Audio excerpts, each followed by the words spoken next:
आज का टॉपिक है बीपीएससी प्रीवियस ईयर से मॉडर्न हिस्ट्री के प्रश्न जो पिछले वर्षों में पूछे गए हैं बीपीएससी के द्वारा। 50 प्रश्न कवर किए मैंने इस वीडियो में। इससे पहले मैंने 200 क्वेश्चंस भी कवर किए हुए हैं, जो आपने अगर नहीं देखा तो उन वीडियो को भी देख ले। उसका लिंक मैंने इसके डिस्क्रिप्शन में दे दिया है। हेलो एवरीवन, मैं हूं KK, current Guru with KK में आपका स्वागत है। आइए शुरू करते हैं आज का टॉपिक। मॉडर्न हिस्ट्री से प्रीवियस ईयर का प्रश्न। 1906 में मिंटो से शिमला में मिले मुसलमानों के शिष्टमंडल ने प्रार्थना की। 46वीं बीपीएससी प्री में पूछा गया प्रश्न 2003-2004 में मुसलमानों के लिए पृथक निर्वाचक वर्ग, संयुक्त निर्वाचक वर्ग, हिंदुओं को अधिक प्रतिनिधित्व देने के लिए, मुसलमानों को मनोनयन द्वारा विशेष प्रतिनिधित्व देने के लिए। देखिए, right answer is option A, मुसलमानों के लिए पृथक निर्वाचक वर्ग। 1 अक्टूबर 1906 ईस्वी में आगा खां के नेतृत्व में मुसलमानों का एक शिष्टमंडल तत्कालीन वायसराय लॉर्ड मिंटो से शिमला में मिला। शिष्टमंडल ने प्रांतीय, केंद्रीय व स्थानीय निकायों में निर्वाचन हेतु मुसलमानों के लिए विशिष्ट स्थिति की मांग की। इस मांग के जवाब में मिंटो ने मुसलमानों को आश्वासन देते हुए कहा कि उनके राजनीतिक अधिकारों और हितों को भारत में रक्षा की जाएगी। राइट आंसर ऑप्शन ए, मुसलमानों के लिए पृथक वर्ग। अगला प्रश्न देखते हैं। निम्न में से किस अधिनियम ने भारत में पृथक निर्वाचक मंडल का आरंभ किया? रेगुलेटिंग अधिनियम 1773, चार्टर अधिनियम 1833, पिट इंडिया अधिनियम 1784, भारतीय परिषद अधिनियम 1909। उपयुक्त में से कोई नहीं, उपयुक्त में से एक से अधिक। 66वीं बीपीएससी प्री में पूछा गया प्रश्न है। राइट आंसर ऑप्शन होगा डी, भारतीय परिषद अधिनियम 1909। भारतीय परिषद अधिनियम 1909 मार्ले मिंटो सुधार 1909 से संबंधित है। उसमें ब्रिटिश भारत में सांप्रदायिक प्रतिनिधित्व की व्यवस्था की गई थी, जिसके अंतर्गत मुसलमानों के लिए पृथक निर्वाचक मंडल की व्यवस्था की गई थी। राइट आंसर ऑप्शन डी, भारतीय परिषद अधिनियम 1909। अगला प्रश्न, निम्नलिखित में से किसका योगदान होम रूल लीग की स्थापना में नहीं था? Bal Gangadhar Tilak, Annie Besant, M Subramaniam Iyer, TS Olcott. 40वीं बीपीएससी प्री में पूछा गया प्रश्न। Right answer option D, TS Olcott. TS Olcott home rule league से नहीं बल्कि थियोसॉफिकल सोसाइटी से। थियोसॉफिकल सोसाइटी की स्थापना मैडन ब्लाटवस्की एवं टीएस ऑलकट ने किया था। तिलक ने अप्रैल 1916 और एनी बेसेंट ने सितंबर 1916 में होम रूल आरंभ किया। एम सुब्रमण्यम अय्यर ने भी एनी बेसेंट की होम रूल लीग आंदोलन की स्थापना से संबंधित थे। बाल गंगाधर तिलक, एनी बेसेंट और M Subramaniam Iyer home rule league से संबंधित थे, जबकि टीएस ऑलकट थियोसॉफिकल सोसाइटी से संबंधित थे। Right answer option D, TS Olcott. अगला प्रश्न, किस अधिनियम में होम रूल समर्थक अपनी राजनीतिक शक्ति का सफलतापूर्वक प्रदर्शन कर सके? कांग्रेस का 1916 का लखनऊ अधिवेशन, 1920 का बंबई में होने वाला ऑल इंडिया ट्रेड यूनियन अधिवेशन, 1918 में होने वाला प्रथम एयूपी किसान सभा, 1938 में नागपुर का संयुक्त एआईटीयूसी और एनएफटीयू सभा। 39वीं बीपीएससी प्री में पूछा गया प्रश्न। राइट आंसर होगा ऑप्शन ए, कांग्रेस का 1916 का लखनऊ अधिवेशन। 1916 का लखनऊ अधिवेशन में होम रूल लीग के सदस्यों के लिए अपनी ताकत दिखाने का एक अच्छा मौका था। एक्चुअली लखनऊ के समर्थकों ने परंपरा बना दी थी कि जिस पर कांग्रेस बहुत वर्षों तक टिकी रही है, उसके समर्थकों ने लखनऊ पहुंचने के लिए एक ट्रेन आरक्षित की, जिससे कुछ लोगों ने कांग्रेस स्पेशल का नाम दिया तो कुछ ने होम रूल स्पेशल कहा। अगला प्रश्न, शिक्षा में सुधार हेतु ब्रिटिश सरकार ने सैंडलर विश्वविद्यालय आयोग कब नियुक्त किया? 48वीं से 52वीं बीपीएससी प्री में पूछा गया प्रश्न। ऑप्शन है 1919 में, 1917, 1921, 1896। राइट आंसर ऑप्शन बी, 1917 में। सैंडलर आयोग शिक्षा से संबंधित है, जो कि वर्ष 1917 में सरकार ने कलकत्ता विश्वविद्यालय की संभावनाओं के अध्ययन तथा रिपोर्ट के लिए एक आयोग नियुक्त किया। डॉक्टर एम.ई. सैंडलर, जो लीड्स विश्वविद्यालय के उप कुलपति थे, इसके अध्यक्ष नियुक्त किए गए। इस आयोग का यह विचार था कि यदि विश्वविद्यालय का विश्वविद्यालय शिक्षा का सुधार करना है तो माध्यमिक शिक्षा का सुधार आवश्यक है। इसने वर्ष 1904 में विश्वविद्यालय अधिनियम की एक कड़ी निंदा की और यह भी बताया कि इससे कॉलेज तथा विश्वविद्यालय शिक्षा ठीक समन्वय नहीं हो सकता है। बिल्कुल सही कहा उन्होंने, क्योंकि जब तक बेसिक अच्छा नहीं होगा, आप स्कूल के लेवल पे अच्छा शिक्षा नहीं करेंगे तो विश्वविद्यालय लेवल पे अच्छी शिक्षा कैसे हो पाएगी। अगला प्रश्न देखते हैं। होम रूल आंदोलन भारत के स्वतंत्रता संग्राम के एक नए चरण के आरंभ का घोतक था, क्योंकि इसने देश के सामने स्वशासन की एक ठोस योजना रखी। 41वीं बीपीएससी प्री में पूछा गया प्रश्न है। राइट आंसर ऑप्शन ए, इसने देश के सामने स्वशासन सेल्फ गवर्नमेंट की एक ठोस योजना रखी। होम रूल लीग के दोनों नेताओं तिलक और एनी बेसेंट की निगाह में स्वराज का अर्थ लगभग एक जैसा ही था। ब्रिटिश साम्राज्य के अंतर्गत स्थानीय, प्रांतीय एवं केंद्रीय स्तर पर उत्तरदायी शासन एवं प्रशासन की अधिकाधिक व्यवस्था की जाए, जैसे गोरों द्वारा शासित डोमिनियन दर्जा प्राप्त अन्य ब्रिटिश उपनिवेशों में थी, जैसे कनाडा, ऑस्ट्रेलिया। बंगाल के विभाजन के प्रत्याघात के रूप में कौन सा आंदोलन शुरू हुआ था? 66वीं बीपीएससी प्री में पूछा गया प्रश्न है। राइट आंसर ऑप्शन सी, स्वदेशी आंदोलन। देखिए दोस्तों, कर्जन ने 20 जुलाई 1905 को बंगाल विभाजन का निर्णय लिया। इसके विरुद्ध में राष्ट्रवादियों द्वारा आंदोलन की शुरुआत 7 अगस्त 1905 को हुई थी। कलकत्ता के टाउन हॉल में कृष्ण कुमार मित्र और सुरेंद्र नाथ बनर्जी की अध्यक्षता में एक बैठक हुई, जहां स्वदेशी आंदोलन प्रारंभ करने और विदेशी वस्तुओं के बहिष्कार की निर्णय लिया गया। 16 अक्टूबर 1905 को जब बंगाल विभाजन लागू हो गया, उस दिन को शोक दिवस के रूप में मनाने की घोषणा की गई। रविन्द्रनाथ टैगोर के सुझाव पर इसे राखी दिवस के रूप में भी मनाया गया। यह दिवस राष्ट्रवादियों द्वारा बंगाल की अटूट एकता को प्रदर्शित करने के लिए बनाया गया। टैगोर के शांति निकेतन के तर्ज पर बंगाल नेशनल कॉलेज की स्थापना की गई। बहुत कम समय में पूरे देश में अनेक राष्ट्रीय विद्यालयों की स्थापना हो गई। अगस्त 1906 में राष्ट्रीय शिक्षा परिषद का गठन हुआ। स्वदेशी आंदोलन में आत्मनिर्भरता, आत्मशक्ति का नारा दिया। स्वावलंबन व आत्मनिर्भरता का प्रश्न राष्ट्रीय स्वाभिमान, आदर और आत्मविश्वास के साथ जुड़ गया। कांग्रेस ने भी अपने कलकत्ता अधिवेशन 1906 में स्वदेशी आंदोलन, बहिष्कार आंदोलन, राष्ट्रीय शिक्षा और स्वशासन के संबंध 4 प्रस्ताव पारित किए। अतः यह स्पष्ट हो गया था कि बंगाल विभाजन के विरोध में राष्ट्रवादियों ने स्वदेशी, बहिष्कार, राष्ट्रीय शिक्षा और स्वशासन जैसे आंदोलन चलाए। वर्ष 1920 के नागपुर अधिवेशन में सीआर दास ने गांधी के असहयोग प्रस्ताव को पेश किया था। तो बंगाल विभाजन के प्रत्याघात के रूप में राइट आंसर ऑप्शन सी, स्वदेशी आंदोलन। नोआखली काल में महात्मा गांधी के सचिव थे। 41वीं बीपीएससी प्री में पूछा गया प्रश्न। प्यारेलाल जी उनके महासचिव थे। नोआखली काल में प्यारेलाल महात्मा गांधी के सचिव थे। उनकी बहन डॉक्टर सुशीला नैयर गांधी जी की व्यक्तिगत चिकित्सक थी। प्यारेलाल ने गांधी जी के दांडी मार्च में महत्वपूर्ण भूमिका अदा की थी। अगला प्रश्न देखते हैं। निम्न में से महात्मा गांधी का भारत में पहला सत्याग्रह कौन सा था? रिपीटेड क्वेश्चन है। इस तरह के प्रश्न एग्जाम्स में रिपीट करके पूछे जाते हैं, पैटर्न अलग अलग तरीके से। Right answer option C, Champaran. देखिए, गांधी जी के दक्षिण अफ्रीका से लौटने के बाद 1915 में जब गांधी जी दक्षिण अफ्रीका से भारत लौटते हैं, तो भारत में पहला प्रथम सफल सत्याग्रह बिहार के चंपारण जिले में, जो कि 1917 में हुई थी। चंपारण के एक किसान जिनका नाम राजकुमार शुक्ल था, उन्होंने गांधी को लखनऊ में भेंट की और उनसे चंपारण आने का आग्रह किया।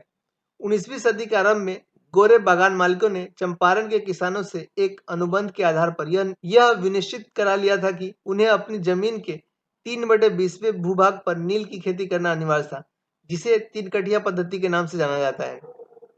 गोरे बागान मालिकों ने किसानों की मजबूरी का फायदा उठाकर उन्हें अनुबंध से मुक्त करने के लिए लगान एवं अन्य गैर कानूनी अब्बाबों मतलब करों की दर मनमाने ढंग से बढ़ा दी। किसानों ने इसी उत्पीड़न के विरोध में आकर गांधी जी के चंपारण सत्याग्रह प्रारंभ किया था। अगला प्रश्न देखते हैं। निम्न में से किस कॉलेज में गांधी जी ने पढ़ाई की थी? 66वीं बीपीएससी प्री में पूछा गया प्रश्न है 2020 में। Right answer option A Shyamal Das college Bhavnagar. Mahatma Gandhi Bharat के स्वतंत्रता आंदोलन के एक प्रमुख नेता थे। इनकी प्रारंभिक शिक्षा पोरबंदर में संपन्न हुई। इन्होंने हाई स्कूल की शिक्षा राजकोट स्थित अल्फ्रेड हाई स्कूल से प्राप्त की थी।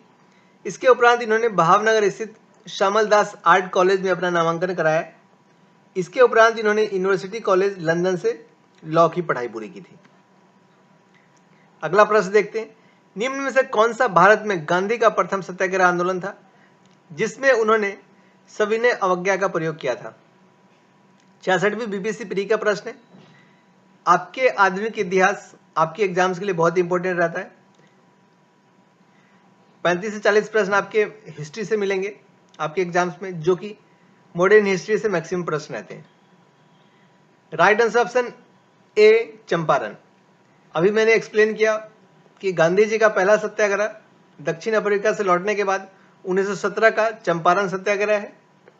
अगला प्रश्न, किसने यूरोपियन नील बागान मालिकों द्वारा किसानों के शोषण की तरफ गांधी जी का ध्यान आकर्षित किया? राइट आंसर ऑप्शन बी होगा राजकुमार शुक्ल, जिसकी चर्चा मैंने अभी पिछले प्रश्न में की 209 नंबर पे।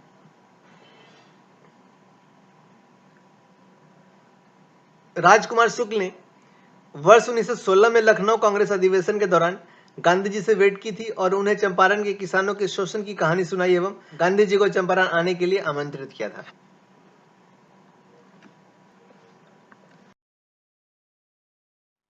अगला प्रश्न, गांधी जी को चंपारण आने का आमंत्रण किसने दिया? रिपीटेड क्वेश्चन 67वीं बीपीएससी प्री में पूछा गया प्रश्न है। इसका राइट आंसर आप लोग बताएंगे।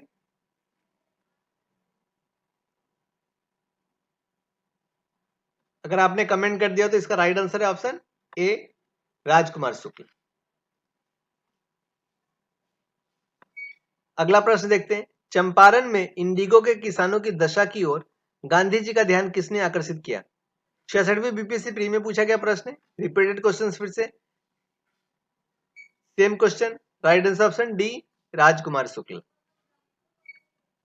अगला प्रश्न देखिए, गांधी जी द्वारा भारत में पहली बार सत्याग्रह आंदोलन बिहार में कहां से प्रारंभ किया गया? रिपीटेड क्वेश्चन 48वीं से 52वीं में भी पूछा गया प्रश्न है। राइट आंसर ऑप्शन डी होगा चंपारण से। ये सब आपको प्रश्न रट लेना होगा क्योंकि रिपीटेड क्वेश्चन है, प्रीवियस ईयर क्वेश्चन, इसलिए आपके लिए हेल्पफुल रहता है। प्रश्न का पैटर्न मालूम होता है और प्रश्न आपके एग्जाम्स के लिए इंपॉर्टेंट है। उस टॉपिक कौन सा प्रश्न आपके एग्जाम्स के लिए इंपॉर्टेंट है उस टॉपिक को आप बार बार रिपीट कर सकते हैं और रिवाइज कर सकते हैं। अगला प्रश्न देखिए, बिहार के कौन अगला प्रश्न देखिए, बिहार के कौन से स्थान में गांधी जी ने अपना प्रथम सत्याग्रह किया था? Repeated question. मैं अब इसका आंसर नहीं बताने वाला हूं, इसका आंसर आप लोग बताएंगे। कमेंट कीजिए प्लीज। 56वीं से 59वीं बीपीएससी प्री में पूछा गया प्रश्न है। ये सारे आपके गांधी जी से रिलेटेड, चंपारण सत्याग्रह और किसने उनको चंपारण आने के लिए इनवाइट किया था, तो ये सब एक ही प्रश्न में चंपारण सत्याग्रह से रिलेटेड है। तो राइट आंसर ऑप्शन ए होगा चंपारण से। अगला प्रश्न देखिए, फिर से चंपारण। चंपारण नील आंदोलन के राष्ट्रीय नेता कौन थे? 45वीं से 52वीं बीपीएससी प्री में पूछा गया प्रश्न है। Right answer option A Gandhi ji होंगे।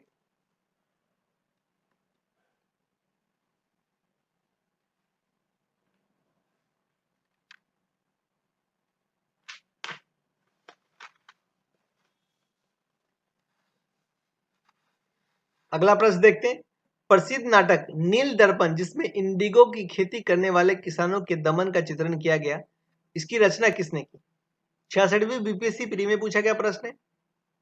देखिए right answer option D Dinbandhu Mitra ने किया है। 1857 के विद्रोह के ठीक बाद बंगाल में नील विद्रोह, जो कि 1859-60 में हुआ था, नील आंदोलन के इतिहास में अपनी मांगों को लेकर किए गए आंदोलन में सर्वाधिक व्यापक और जुझारू विद्रोह था। बंगाल का नील विद्रोह शोषण के विरुद्ध किसानों की सीधी लड़ाई थी। बंगाल के वे काश्तकार जो अपने खेतों में चावल की खेती करना चाहते थे, उन्हें यूरोपियन नील बागान मालिक नील की खेती करने के लिए मजबूर करते थे।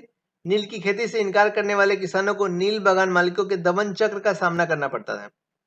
सितंबर 1859 में उत्पीड़ित किसानों ने अपने खेतों में नील न उगाने का निर्णय लेकर बगान मालिकों के विरुद्ध विद्रोह कर दिया।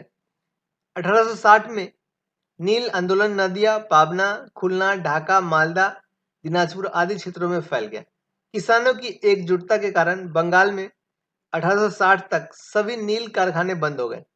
बंगाल के बुद्धिजीवी वर्ग ने अखबारों में अपने लेखों द्वारा तथा जन सभाओं के माध्यम द्वारा इस विद्रोह के प्रति अपने समर्थन को व्यक्त किया। इसमें हिंदू पैट्रियट के संपादक हरिश्चंद्र मुखर्जी की विशेष भूमिका रही। नील बगान मालिकों के अत्याचारों का खुला चित्रण दीनबंधु मित्र ने अपने नाटक नील दर्पण में किया है। राइट आंसर ऑप्शन डी होगा, नील दर्पण।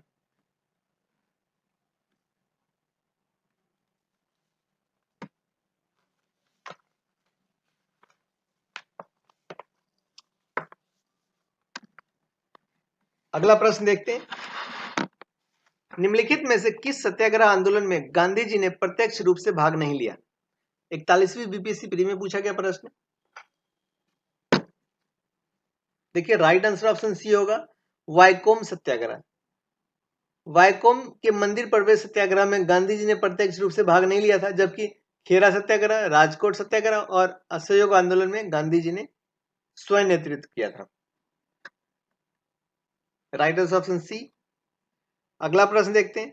स्वाधीनता आंदोलन के दौरान महात्मा गांधी के करीबी अंग्रेज मित्र थे?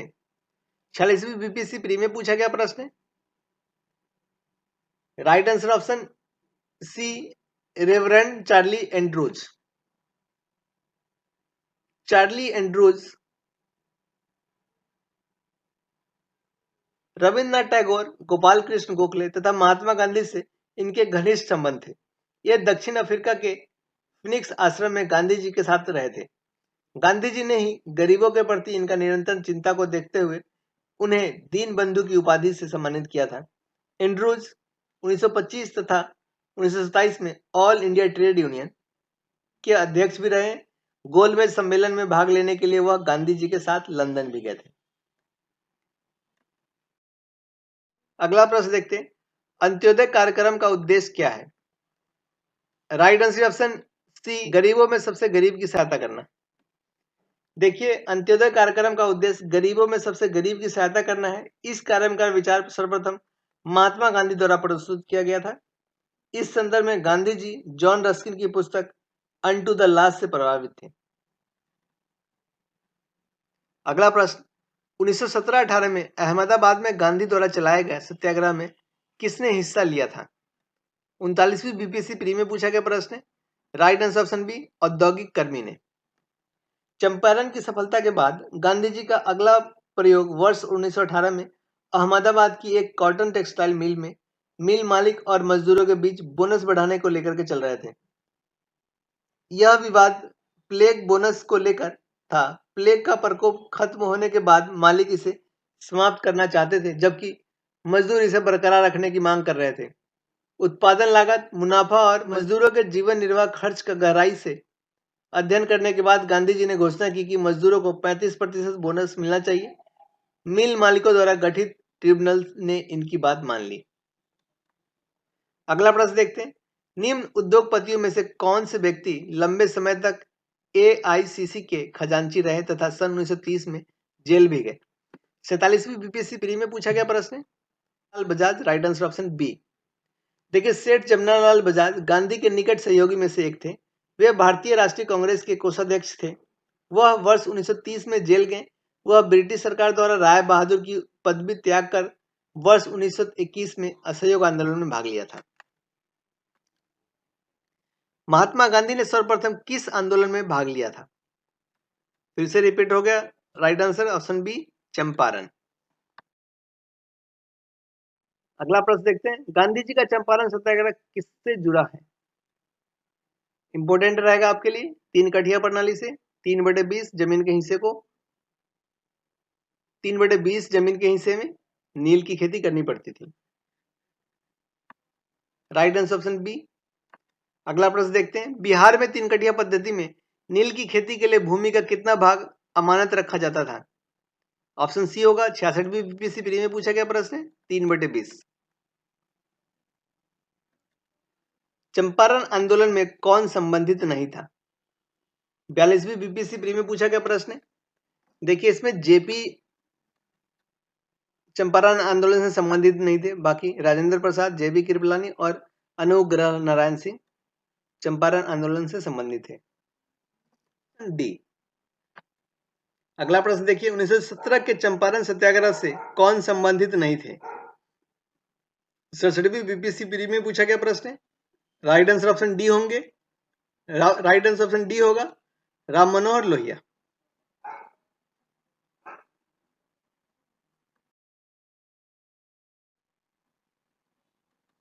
अगला प्रश्न देखते हैं, अखिल भारतीय किसान सभा के प्रथम सत्र की अध्यक्षता किसने की थी? 47वीं बीपीएससी प्री में पूछा गया प्रश्न है। स्वामी सहजानंद ने की थी। Right answer option A. अप्रैल 1936 में लखनऊ में अखिल भारतीय किसान कांग्रेस की स्थापना हुई, जिसका नाम बदलकर अखिल भारतीय किसान सभा कर दिया गया था। बिहार प्रांतीय किसान सभा लड़ाकू संस्थापक स्वामी सहजानंद सरस्वती इसके अध्यक्ष और आंध्र में किसान आंदोलन के अगुआ तथा कृषि क्षेत्र की समस्याओं के बीच विद्वान एनजी रंगा महासचिव चुने गए। अगला प्रश्न देखिए, बंबई में अखिल भारतीय व्यापार संघ कांग्रेस की स्थापना कब हुई? 47वीं बीपीएससी प्री में पूछा गया प्रश्न है। राइट आंसर होगा ऑप्शन ए 1920 ईस्वी में।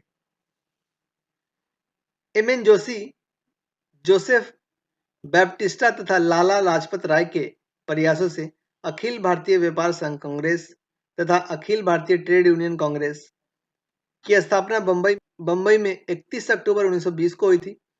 लाला लाजपत राय इसके प्रथम अध्यक्ष और दीवान चमन लाल प्रथम महासचिव थे। अखिल भारतीय ट्रेड यूनियन कांग्रेस के प्रथम अध्यक्ष थे। 42वीं बीपीएससी प्री में पूछा गया प्रश्न है। राइट आंसर का option D Lala Lajpat Rai.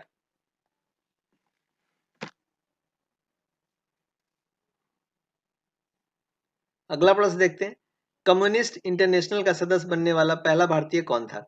40वीं BPSC pre में पूछा गया प्रश्न है। Right answer option A M N Roy.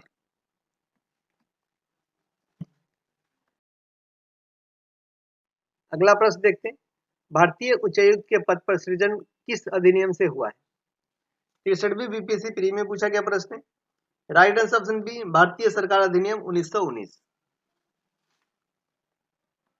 अगला प्रश्न देखते हैं, रॉलेट एक्ट का भारतीय राष्ट्रीय कांग्रेस ने विरोध किया क्योंकि इसका लक्ष्य था।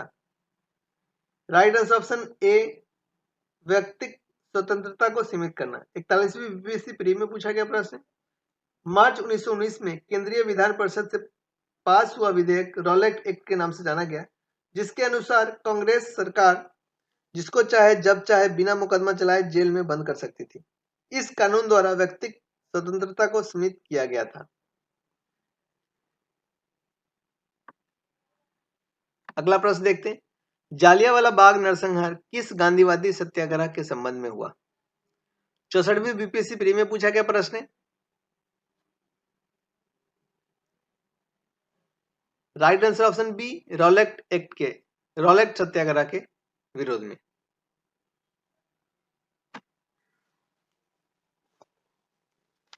अखिल भारतीय राजनीति में गांधी का पहला साहसिक कदम रॉलेट एक्ट के विरुद्ध सत्याग्रह था। रॉलेट एक्ट मार्च 1919 में लागू किया गया था, जिसके विरुद्ध गांधी जी ने 6 अप्रैल 1919 को देशव्यापी हड़ताल का आयोजन कराया था। जालियांवाला बाग में 13 अप्रैल 1919 को शांतिपूर्ण जनसभा में लेफ्टिनेंट जनरल डायल ने नरसंहार कराया था। 73 लोगों पर जालियांवाला बाग में जनरल डायर ने गोलियां चलवा दी थी। अगला प्रश्न देखते हैं, रॉलेट एक्ट भारत में लागू किया गया था। 48वीं से 52वीं बीपीएससी प्री में पूछा गया प्रश्न है। राइट आंसर ऑप्शन बी 1919 में। अगला प्रश्न देखते हैं, जालियांवाला बाग में प्रदर्शन के लिए क्यों लोग जमा हुए थे? अभी मैंने बताया कि रॉलेट एक्ट के विरुद्ध में। Right answer option B Kitchlew तथा सत्यपाल के बंदी बनाने के विरुद्ध में प्रदर्शन करने में।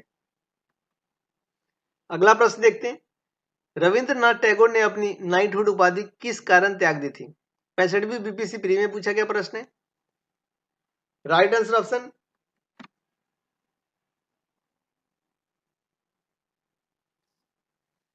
Right answer option C, Jallianwala Bagh हत्याकांड के बाद।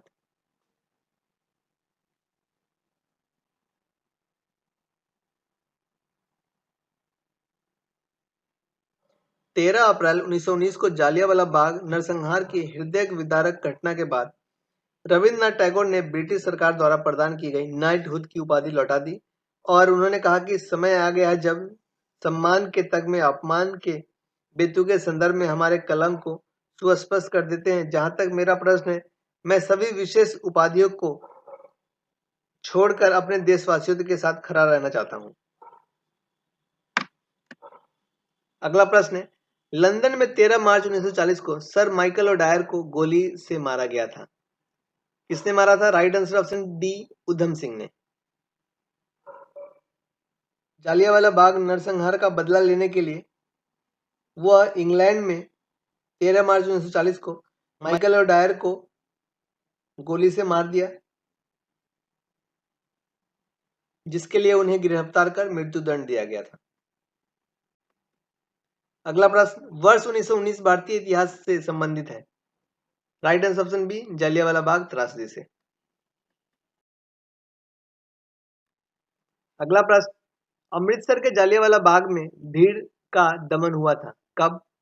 13 अप्रैल 1919 को जालियांवाला बाग के दौरान, जालियांवाला बाग में रॉलेट एक्ट के विरोध के दौरान में। Right answer option B. Jallianwala Bagh हत्याकांड के लिए जिम्मेदार जनरल डायर को निम्न में से किसने मार डाला? 44वीं बीपीएससी का प्रश्न है। राइट आंसर ऑप्शन सी, उधम सिंह ने। काफी इंटरेस्टिंग टॉपिक है, आपके एग्जाम्स के लिए इंपॉर्टेंट भी, तो आप इस टॉपिक को रिवाइज करेंगे। आधुनिक इतिहास आपके एग्जाम्स के लिए बहुत इंपॉर्टेंट रहता है, जो कि 1857 से लेकर के 1947 तक। किसने खिलाफत आंदोलन को हिंदुओं और मुसलमानों की एकता के एक ऐसे अवसर के रूप में देखा जो 100 वर्षों में भी पुनः प्रस्तुत नहीं होगा? राइट आंसर ऑप्शन सी, महात्मा गांधी ने। 40वीं बीपीएससी प्री में पूछा गया प्रश्न।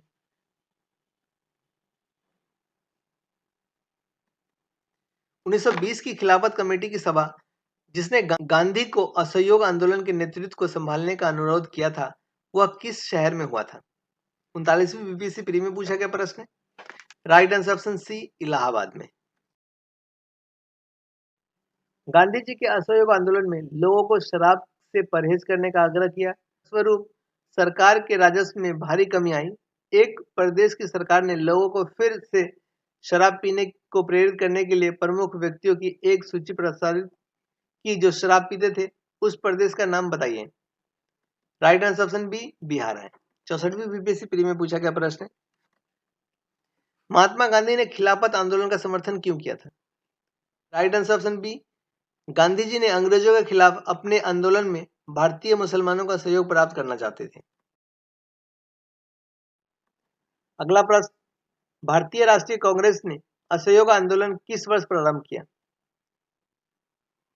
राइट आंसर ऑप्शन सी, 1920 में, 1920 ईस्वी में। 53वीं से 55वीं बीपीएससी प्री में पूछा गया प्रश्न। अगला प्रश्न, गांधी जी ने असहयोग आंदोलन कब प्रारंभ किया?